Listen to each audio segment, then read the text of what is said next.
যা নাজিল না হলে আজকে মুক্তাগাছার ময়দানে আপনাদের সাথে আমাদের দেখা হতো না।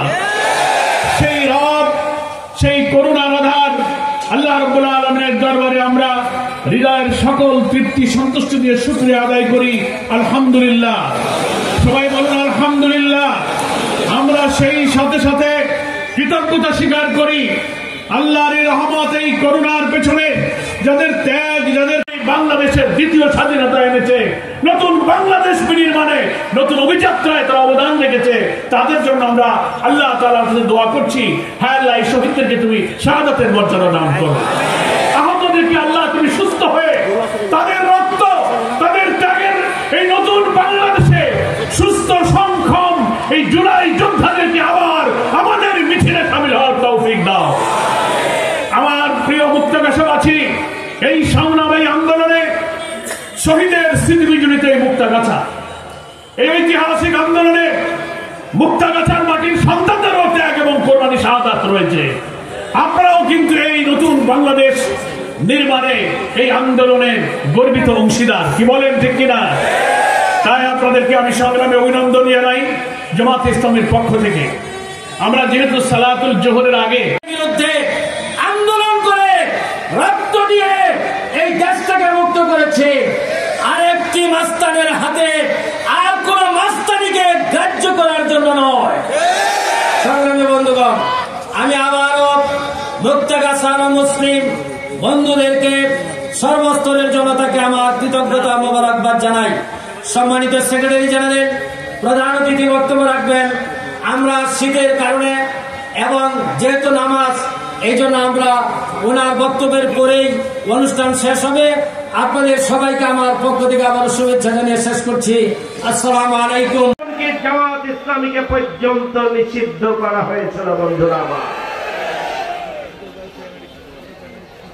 হয়েছে তারা মানবেতর জীবন যাপন করেছে। এই 17.5 বছরে বাংলাদেশ 5 শতাধিক নেতা কর্মীকে হত্যা করা হয়েছে। জামাত ইসলামী বাংলাদেশের এই হয়ে 5 আগস্টে গণঅভ্যুত্থানের মধ্য দিয়ে আজকে আমরা একটি নতুন বাংলাদেশ পেয়েছি। সংগ্রামী ভাইরা আমার,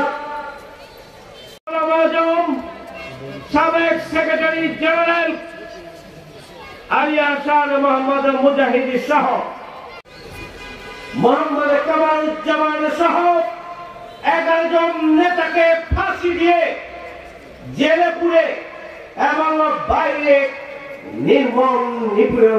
বন্ধুগণ, আজকের এই কর্মী সম্মেলনের সংগ্রামী উপস্থিতি, আসসালামু আলাইকুম ওয়া রাহমাতুল্লাহ।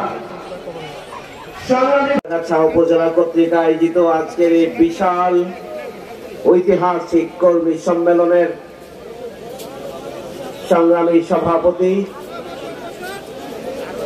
উপস্থিত আজকের এই ঐতিহাসিক কর্মী সম্মেলনের সম্মানিত প্রধান অতিথি জননেতা মোহাম্মদ নুরুল ইসলাম বুলবুল, জননেতা মোহাম্মদ নুরুল ইসলাম বুলবুল। যাকে খুশি তাকে ভোট দিতে পারে না। মুসলমানকে ভোট দিতে হবে ইসলামের পক্ষে, মুসলিমদের ইমানি দায়িত্ব। এই জন্য আগামী দিনে ইসলামের পক্ষে রায় দেওয়ার সুযোগ আমাদের তৈরি হচ্ছে। আগামী দিনে স্বচ্ছ নির্বাচনের মাধ্যমে একটি সংগ্রামী সাথী বন্ধুগণ, এ পর্যায়ে আজকের এই ঐতিহাসিক কর্মী সম্মেলনে সংগ্রামী সাথী বন্ধুগণ, এ পর্যায়ে আজকের এই ঐতিহাসিক কর্মী সম্মেলনে বক্তব্য রাখবেন